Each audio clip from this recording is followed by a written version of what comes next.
పాక్వాడికి దెబ్బ ఎలా తగిలింది అంటే మే 10వ తారీఖు నూర్ఖాన్ ఎయిర్ బేస్.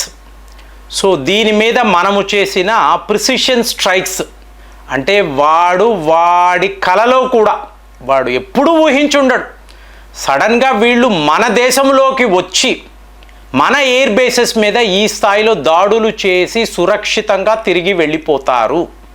సో వాడికి అదొక నైట్ మేర్. మీకు రాత్రిపూట సూర్యుడిని చూసిన పాకిస్తాన్. సో ఈ దెబ్బ ఎలా ఉంది అంటే వాడికి ఏంటి అసలు ఇప్పుడు మనము ఏం చెయ్యాలి? మన వద్ద ఉండే డ్రోన్లు 300 నుంచి 400 డ్రోన్లు, దీనితో భారత్ యొక్క భరతము పడదాము అని అనుకున్నాము, తుక్కు అయ్యేయి. అలాగే HQ-9 చైనా వాడి యొక్క ప్రెస్టీజియస్ ఎయిర్ డిఫెన్స్ సిస్టమ్ మీకు అక్కడ అలా ముక్కలుగా పడి ఉన్నాయి. మనం ఏం చెయ్యాలి? మనం చెయ్యగలిగింది ఏమిటి? సో ఒకే మార్గం ఏమిటి? మనల్ని మనము కాపాడుకోవాలి. దాడుల సంగతి తర్వాత, ముందు మనల్ని మనం రెస్క్యూ చేసుకోవాలి, మన అసెట్స్ని కాపాడుకోవాలి. సో ఇప్పుడు ఏంటి? మీకు రావల్పిండిలో ఉండే నూర్ఖాన్ ఎయిర్ బేస్ తుక్కు అయ్యింది కదా. ఇప్పుడు ఇక్కడ ఇలాంటి అసెట్స్ ఉంటే, మన ఆస్తులు, మిలిటరీ ఆస్తులు ఇవి ఉంటే ఎప్పటికైనా ప్రమాదం. రేపు మళ్ళీ ఎవరో తీవ్రవాదులు వీళ్ళు మళ్ళీ ఏదో చేస్తారు, కరెక్ట్గా భారత్ ఇదే అవకాశము అని చెప్పి మళ్ళీ మన ఎయిర్ బేసెస్ మీదకి వస్తే, ఇప్పుడు ఇది నూర్ఖాన్ అన్నారు అనుకోండి ఫ్రెండ్స్, ఇక్కడ వాడి న్యూక్లియర్ ఫెసిలిటీస్ కూడా ఉన్నాయండి. మనకు తెలియదు, మనము వెళ్ళాము, రఫేల్స్ అన్నాము, బ్రహ్మోస్ అన్నాము, కొట్టాం, దెబ్బ అయితే కొట్టాం. సో ఇప్పుడు వాడికి ఎక్కడ లేని భయం. సో ఇప్పుడు రావల్పిండిలో ఉండే ఈ నూర్ఖాన్ ఎయిర్ బేస్ను, అంటే వాళ్ళ మేజర్ హెడ్ క్వార్టర్స్ అండి. ఇది ఎలా చెప్తున్నారు అంటే, వీళ్ళ మిలిటరీ చీఫ్ ఉన్నాడు కదా, ఆర్మీ చీఫ్ అసీం మునీర్, ఇతనిని వీళ్ళు ఎలా కాపాడుకోవాలి అని అనుకొని ఒక అతిపెద్ద బంకర్ అండి, టోటలీ ప్రొటెక్టెడ్ ఒక బంకర్. చూడండి, యుద్ధ వీరుడు అంటే మీరు యుద్ధ క్షేత్రంలోకి వచ్చి నిలబడాలి. మోదీ గారు నేరుగా అక్కడ ఎయిర్ బేస్కి వెళ్ళి అక్కడ ఉండే సైనికులను పలకరించి, ఇదిగోరా S-400, ఇదిగో మా విమానాలు, మేము సురక్షితంగా ఉన్నామని చెప్పేసి వచ్చాడు ఈయన. కానీ వాళ్ళ ఆర్మీ చీఫ్ ఏం చేశాడండి? బంకర్లో దాక్కున్నాడు. వాళ్ళ ప్రధానమంత్రి ఎటో పారిపోయాడు. వాడు 4 రోజులు ఎక్కడ ఉన్నాడో ఎవరికీ తెలియదు. సో అది వీళ్ళ పరిస్థితి. సో ఇవాళ అసీం మునీర్ ఏం ఆలోచిస్తున్నాడంటే, దేశం ఏమైతే అయిందండి, సైనికులు పోతారు, విమానాలు పోతాయి, అన్నీ వాళ్ళ దగ్గర అప్పులు తెచ్చుకున్నవే, అమెరికా వాడు ఇచ్చిన అప్పులే కదా ఈ విమానాలు.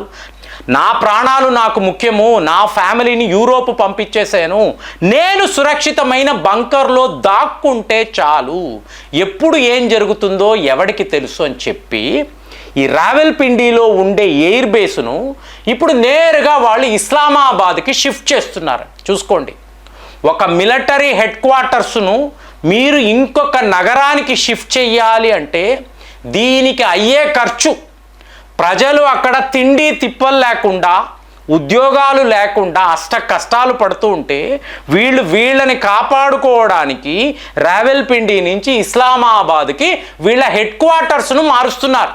భయం, భారత్ క్రియేట్ చేసిన ఈ భయం ఉంది చూసారా, ఇక జన్మలో వాడు 100 సార్లు, అంటే డైరెక్ట్గా యుద్ధము అన్నప్పుడు ఉండదండి, మళ్ళీ ప్రాక్సీ వార్ అంటాడు, మళ్ళీ తీవ్రవాదం అంటాడు, మళ్ళీ వాళ్ళకి కావలసినవంతా సమకూర్చడంలోనే వీడికి 6 నెలలు, సంవత్సరము ఇలా గడిచిపోతుంది. కానీ ఇది ఎంత మంచిది అంటే, పాకిస్తాన్లో రావల్పిండి అనబడే ప్రాంతము సేఫ్ కాదు, ఎప్పుడైనా కూడా భారత్ ఇక్కడ దాడులు చెయ్యవచ్చు అన్నప్పుడు, ఇమాజిన్ ఫ్రెండ్స్, బలూచిస్తాన్ వాళ్ళు ఆల్రెడీ మాది విడి దేశము అన్నారు. అలాగే ఖైబర్ పఖ్తూన్ఖ్వా కూడా ఆఫ్ఘనిస్తాన్లో కలిసిపోతుందని మాట్లాడుతున్నారు. అంటే వీడికి మిగిలేది ఒక ఇస్లామాబాద్ మాత్రమే, రావల్పిండి కూడా వీడిది కాదు అనేది వాడికే అర్థమైపోయింది. ఒకవేళ మనము POK అన్నాము అనుకోండి, దాంతోపాటు లాహోర్, రావల్పిండి ఇవి కూడా అన్నాము అనుకోండి, పోతే పోయింది, మనం ఇస్లామాబాద్లో దాక్కుందాము, ఇది వీడి ఆలోచన. అంటే వాళ్ళ ప్రధాని, వాళ్ళ అధ్యక్షుడు, వాళ్ళ ఆర్మీ చీఫ్ అందరూ ఇస్లామాబాదులోనే తోక ముడుచుకొని బంకర్లలో దాక్కుంటారు. ఇదే జరగబోతుందా? కాబట్టే ముందే వాళ్ళు ఇలాంటి ఏర్పాట్లు చేసుకుంటున్నారా? ఆల్రెడీ మాట్లాడాం, విమానాలను ఎక్కడ డిప్లాయ్ చేయాలో తెలియక, ఎయిర్ బేసులు లేకుండా హైవేల మీదే తీసుకువచ్చి ఎయిర్ స్ట్రిప్పులని చెప్పి ప్రపంచాన్ని మోసం చేస్తున్నారు. అలాంటి ఒక దేశము తన మిలిటరీని కూడా అనడానికి లేదు, సైనికుల పట్ల కూడా వీళ్ళకి ఏం ప్రేమ ఉంటుందండి? తమను తాము కాపాడుకోవడానికి, మా ఫ్యామిలీస్, సో మా ఉన్నత అధికారులు, మా కమాండర్లు, మేము ముఖ్యము మాకు, కాబట్టి మేము ఇస్లామాబాద్లో దాక్కోవడం బెటర్ అని చెప్పి వాళ్ళ మిలిటరీ హెడ్ క్వార్టర్స్ను మొత్తము కూడా, అంటే అసీం మునీర్ యొక్క ఆఫీసును కూడా వీళ్ళు ఇవాళ ఇస్లామాబాద్కి షిఫ్ట్ చేయబోతున్నారు. కొన్ని అతి ముఖ్యమైన ఇన్స్టాలేషన్స్, డేటాబేసులు, సిస్టమ్స్, వీటినంతా నేరుగా యూఏఈకి షిఫ్ట్ చేద్దాము అంటే వీళ్ళ హెడ్ క్వార్టర్స్ను యూఏఈకి షిఫ్ట్ చేస్తే కుదురుతుందా? వాళ్ళు మన మిత్ర దేశము కదా. సో భారత్ వాళ్ళతో కూడా కట్ ఆఫ్ యూఏఈ వాళ్ళు ఖచ్చితంగా ఒప్పుకోరండి. బాబు మమ్మల్ని కెలకకండి, మమ్మల్ని ఇందులో ఇన్వాల్వ్ చేయకండి అని వాళ్ళు క్లియర్గా చెప్తారు. కానీ పాకిస్తాన్లో ఈ భయాన్ని మనం సృష్టించాము చూసారా, 4 రోజులు. ఇది వీడిని జీవితాంతం, ఎందుకు ఇలా చెప్తానంటే 1947 నుంచి కూడా ఎక్కడెక్కడ ఏ డివిజన్స్ ఉండాలి, అలాగే ఇందులో పాకిస్తాన్ యొక్క స్ట్రాటజిక్ ప్లాన్స్ డివిజన్ అని ఒకటి ఉంటుందండి. వీళ్ళ చేతుల్లోనే వాళ్ళ న్యూక్లియర్ ఆయుధాలకు సంబంధించిన వివరాలు ఉంటాయి, మొత్తం డేటా ఉంటుంది. ఆ సిస్టమ్స్ ఎలా పనిచేస్తాయి, ఎక్కడెక్కడ మెయింటెనెన్స్ జరుగుతుంది, దీనికి సంబంధించిన ఖర్చులు ఏంటి, ఆ ఇన్ఛార్జ్ ఏం చేస్తూ ఉంటాడు, మొత్తము కూడా ఈ ప్లాన్స్ డివిజన్ అనేది ఇక్కడేనండి, రావెల్పిండిలోనే ఉంటుంది. దాని మీద కూడా జస్ట్ ఎస్కేప్ కొట్టేసి ఉంటే అయిపోయేది, కానీ ఏదో ఒక లెక్కలో వాళ్ళు తప్పించుకున్నారు. సో ఇప్పుడు ఇదంతా కూడా వీళ్ళు ఇస్లామాబాద్ షిఫ్ట్ చేయాలి అనుకున్నారు అనుకోండి, యు జస్ట్ ఇమాజిన్ అండి ఎంతంత ఖర్చు అవుతుంది, ఎన్ని కోట్ల రూపాయలు మొత్తం కదా. వాహనాలతో సహా లాజిస్టిక్స్, ఇన్ఫ్రాస్ట్రక్చర్, సిస్టమ్స్, అధికారులు, వాళ్ళ నివాసము, అక్కడ సెక్యూరిటీ, అక్కడ వాహనాలు, కోట్లలో అయిపోతుంది. కానీ వాడు ప్రిపేర్ అవుతున్నాడు. ఎందుకు? భయము. ఒక్క మిజైల్ వచ్చి మన బంకర్ మీద కొడితే మనం అటు నుంచి అటే వెళ్ళిపోయాము అంటే నా ఫ్యామిలీ ఏంటి, నా ఆస్తులు ఏమిటి, దేశం పోతే పోయిందిరా.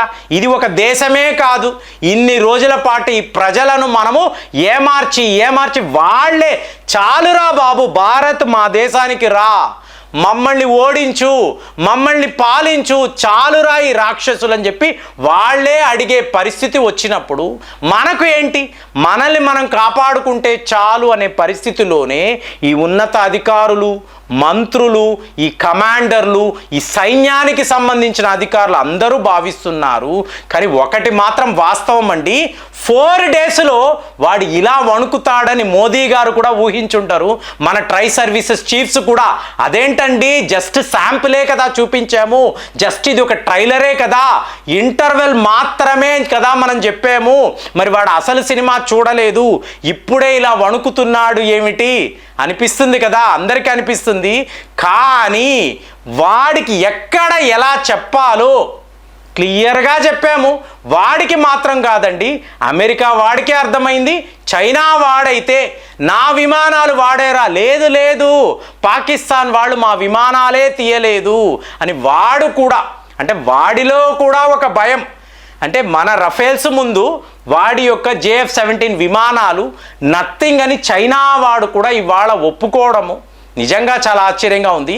మరి మీరు చెప్పండి, వాడి హెడ్ క్వార్టర్స్ని రావెల్పిండి నుంచి ఇస్లామాబాద్కి మారుస్తున్నాడంటే వాడిలో మనము కలిగించిన ఈ భయాన్ని అసలు మీరు ఎలా చూస్తున్నారు? కామెంట్స్లో రాయండి. మళ్ళీ వచ్చే వీడియోలో కలుద్దాం. జై హింద్.